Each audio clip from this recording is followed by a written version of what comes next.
मैदान में हारा हुआ इंसान फिर से जीत सकता है, लेकिन मन से हारा हुआ इंसान कभी नहीं जीत सकता। मित्रों, हमें हार नहीं माननी है। एग्जाम में कुछ ही दिन बचे हैं तो क्या हुआ, हम आपकी तैयारी को कम नहीं होने देंगे। आने वाले यूपी टेट एग्जाम को आपको क्रैक करना ही होगा। बहुत बहुत स्वागत है आपका हमारे YouTube चैनल विजय विद्यावाणी ऑनलाइन एजुकेशन में। तो अभी हमारे चैनल को सब्सक्राइब कर लीजिए और हमारे YouTube परिवार से जुड़ जाइए और अपनी तैयारी को लगातार बनाए रखिए। और ये है हमारा EVS practice set UP TET फरवरी 2016 का। तो आइए शुरू करते हैं।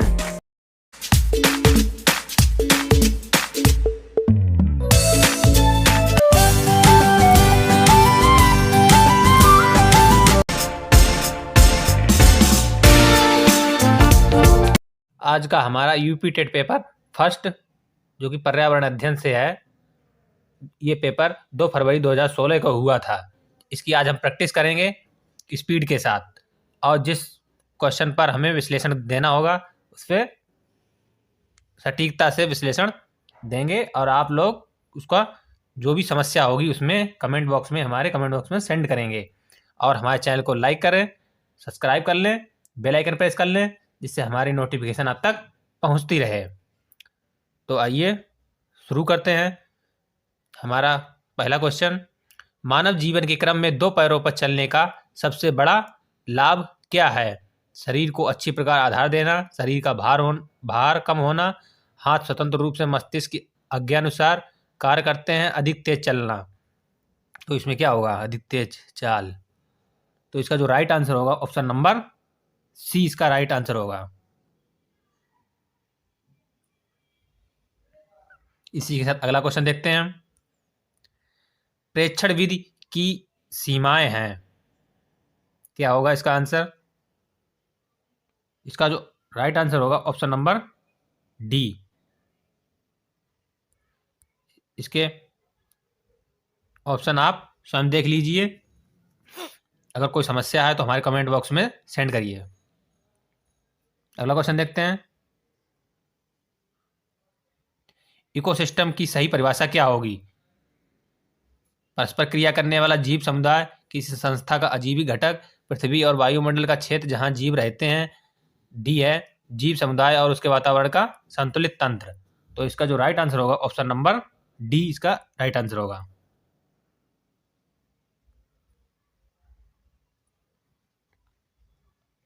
अगला क्वेश्चन देखते हैं। निरीक्षण विधि की विशेषता नहीं है, तो इसका जो राइट आंसर होगा वो ऑप्शन नंबर कौन सा होगा? यह मनोवैज्ञानिक विधि है, यह प्रत्यक्ष अनुभव पर आधारित है। यह एक बाल केंद्रित विधि है जिसमें शिक्षक एक प्रकाशक के रूप में होता है। तो इसका बिल्कुल राइट आंसर होगा option number C will be the right answer of this question. Question number 125। आइए देखते हैं इसमें। भूकंप की तीव्रता को मापने के यंत्र को क्या कहते हैं? वेरी इंपॉर्टेंट क्वेश्चन है और वेरी सिंपल भी है, कई बार को एग्जाम में आ चुका है। तो इसका जो राइट आंसर होगा ऑप्शन नंबर बी, सिस्मोग्राफ। यह हमारी भूकंप की तीव्रता को नापने का एकमात्र यंत्र है। अगला देखते हैं। सूर्य के निकट ग्रह कौन है? तो इसमें जो राइट आंसर हो जाएगा ऑप्शन नंबर बी इसका राइट आंसर है। नेक्स्ट देखते हैं। गिर पार्क किस राज्य में स्थित है? ये पिछले प्रैक्टिस पेपर में भी हम करा चुके हैं। गिर राष्ट्रीय उद्यान जो है ये गुजरात में है और ये एशियाई शेरों के लिए बहुत फेमस है। तो इसका जो राइट आंसर हो जाएगा वो ऑप्शन नंबर बी। अगला देखते हैं। चिपको आंदोलन के प्रणेता, वेरी वेरी इंपॉर्टेंट। इसका राइट आंसर हो जाएगा option number B, Sunderlal Bahuguna. अगला क्वेश्चन देखते हैं। पर्यावरण शिक्षा में समस्या समाधान विधि का गुण है। तो इसके ऑप्शन देखते हैं क्या है ऑप्शन क्वेश्चन। पर्यावरण शिक्षा में समस्या समाधान विधि का गुण, इसके ऑप्शन है लक्ष्य केंद्रित विधि, सृजनात्मक विधि, चयनात्मक विधि और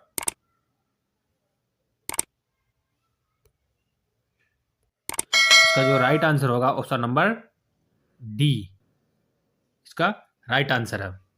अगला देखते हैं, किसी परितंत्र में तत्वों का चक्रण कहलाता है। जीव भू रासायनिक चक्र, भूवैज्ञानिक चक्र, रासायनिक चक्र, उपरोक्त में से कोई नहीं। तो इसका जो राइट आंसर हो जाएगा वो ऑप्शन नंबर ए, जीव भू रासायनिक चक्र। अगला देखते हैं, ज्वर नियंत्रण में आमतौर पर सबसे अधिक प्रयोग की जाने वाली औषधि है। ये जनरल दवाई होती है, आमतौर पर घरों में लोग इसका यूज करते हैं, जो कि बुखार आ जाने पर ज़्यादातर पैरासीटामोल का लोग इस्तेमाल करते हैं। तो ऑप्शन नंबर सी इसका राइट आंसर हो जाएगा। अगला क्वेश्चन देखते हैं, इंसुलिन की रासायनिक प्रकृति है विटामिन, प्रोटीन, वसा, कार्बोहाइड्रेट। तो ये विवादित क्वेश्चन है, तो इस पर कुछ लोगों ने प्रोटीन इस पर लगाया था, प्रोटीन, लेकिन मेरे हिसाब से जो है वो कार्बोहाइड्रेट होगा, क्योंकि जो हम लोग भोजन करते हैं वो कार्बोहाइड्रेट जो होता है वो हमारे शरीर में शुगर में चेंज हो जाता है। तो इसलिए हमारे हिसाब से तो ये ऑप्शन नंबर डी हो सकता है। और गूगल पे इसे कंफर्म कर लीजिए, अगर नहीं कंफर्म होता तो हमारे कमेंट बॉक्स में कमेंट करिए, मैं इसको कंफर्म करके ऑथेंटिक बुक से आपको बताऊंगा। तो आगे देखते हैं, अभी के लिए इसको छोड़ते हैं। पौधों में अर्धसूत्री विभाजन होता है मूल शीर्ष में, परागकणों में, तने में, परागकोश में। तो इसका जो राइट आंसर होगा option number D will be the right answer. आगे देखते हैं, जैविक समुदाय में प्राथमिक उपभोक्ता हैं मांसाहारी, सर्वाहारी, शाकाहारी और डेट्रीटिवोर। तो इसका राइट आंसर होगा ऑप्शन नंबर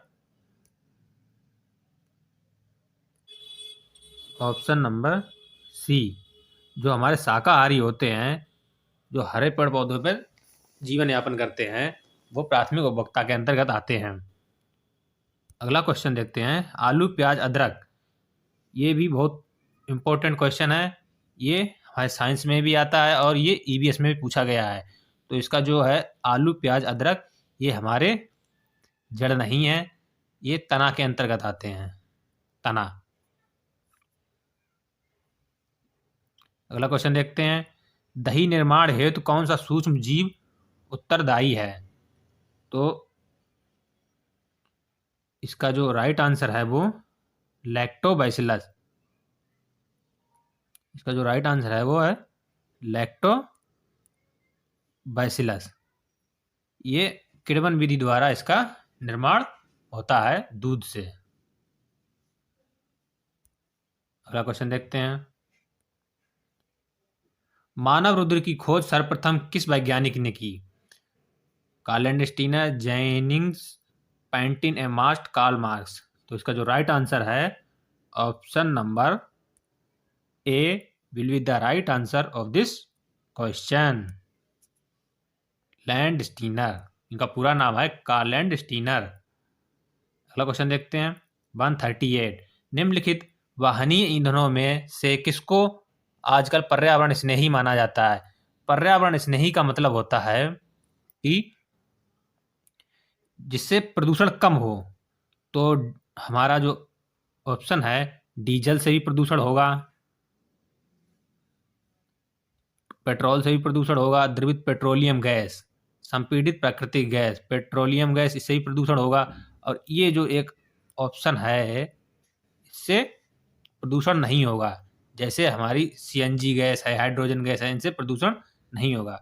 तो ये हमारा राइट आंसर है D, option number D.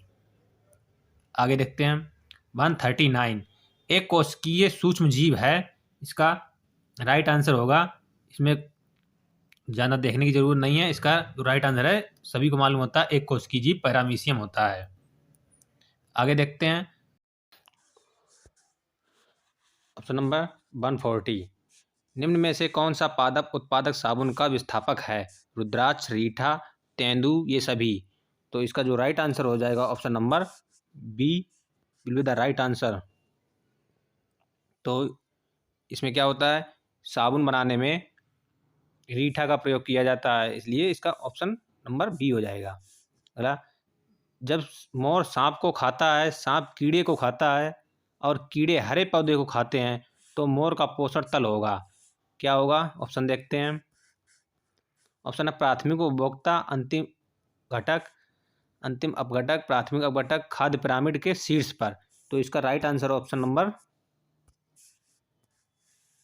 D, क्योंकि मोर सबसे शीर्ष पर होगा, क्योंकि ये इन सभी को खाता है।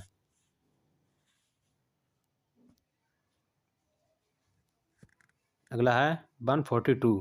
गैसीय अपशिष्ट है सब्जी एवं फलों के छिलके, घरों की नालियों का गंदा पानी, खेत खलिहानों के निकलने वाला कचरा, लकड़ी कोयला से जलने वाला धुआं। तो इसका जो राइट आंसर हो जाएगा ऑप्शन नंबर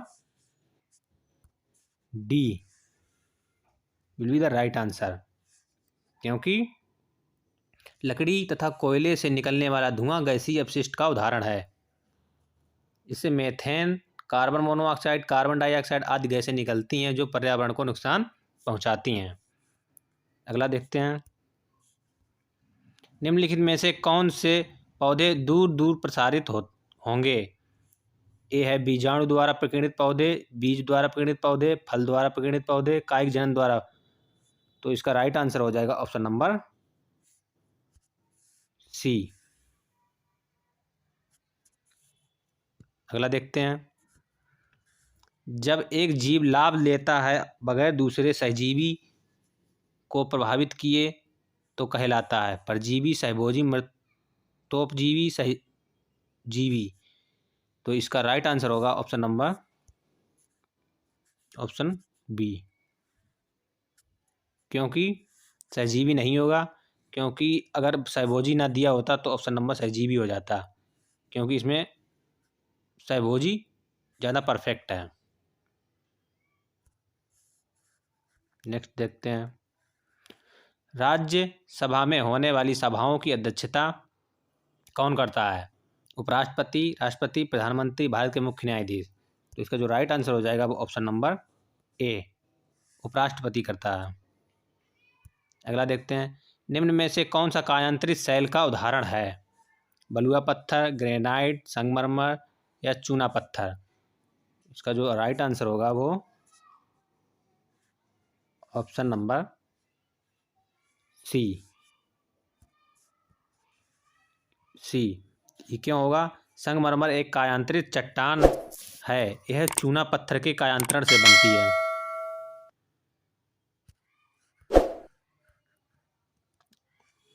वन 47। महासागरों में निम्न में से कौन सा लवण सर्वाधिक मात्रा में पाया जाता है? तो इसका जो राइट आंसर होगा ऑप्शन नंबर डी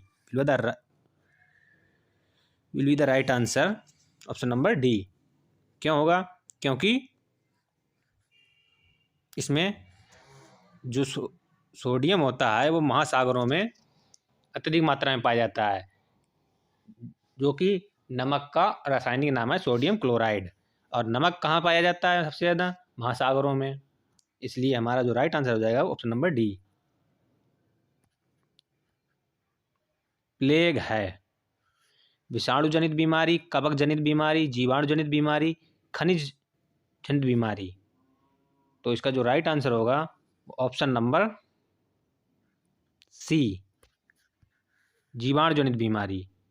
क्योंकि प्लेग एक जीवाणु जनित बीमारी है, यह बैसिलस पेस्टिस नामक जीवाणु से फैलता है। इसका संक्रमण चूहों पर पाए जाने वाले पिस्सुओं से होता है। इनके शरीर पर प्लेग का बैक्टीरिया रहता है। कॉकरोच वगैरह से भी प्लेग फैलता है। अगला देखते हैं। निम्न में से किस मिट्टी का विस्तार भारत में सर्वाधिक क्षेत्र पर होता है? तो इसका जो काली मिट्टी, जलोढ़ मिट्टी, लाल मिट्टी, बलुई मिट्टी। तो इसका जो राइट आंसर हो जाएगा वो ऑप्शन नंबर बी, जलोढ़ मिट्टी।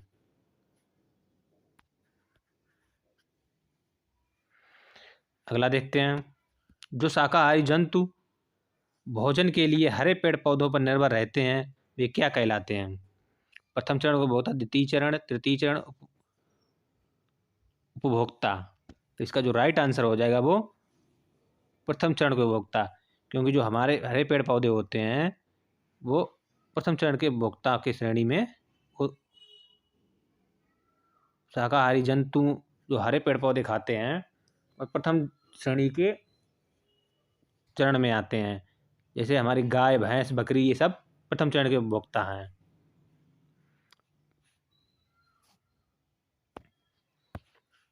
इसी के साथ हमारे चैनल पर आप जुड़े रहिए और हमारे चैनल को सब्सक्राइब कर लीजिए, बेल आइकन प्रेस कर लीजिए, जिससे हमारी नोटिफिकेशन आप तक पहुंचती रहे। हमारे चैनल पे मैथ, EVS के प्रैक्टिस सेट कराए जा रहे हैं, तो आप हमारे चैनल को अभी सब्सक्राइब कर लीजिए और अपने मित्रों में से ज़रूर शेयर कीजिए, जिससे उन्हें ये लाभ मिल सके।